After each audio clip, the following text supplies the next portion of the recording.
الله الرحمن الرحيم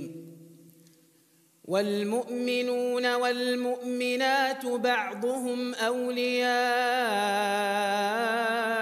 بعض يأمرون بالمعروف وينهون عن المنكر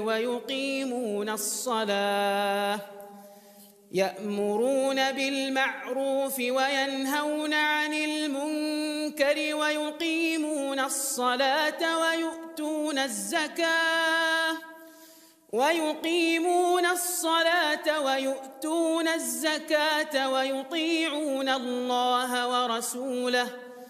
أولئك سيرحمهم الله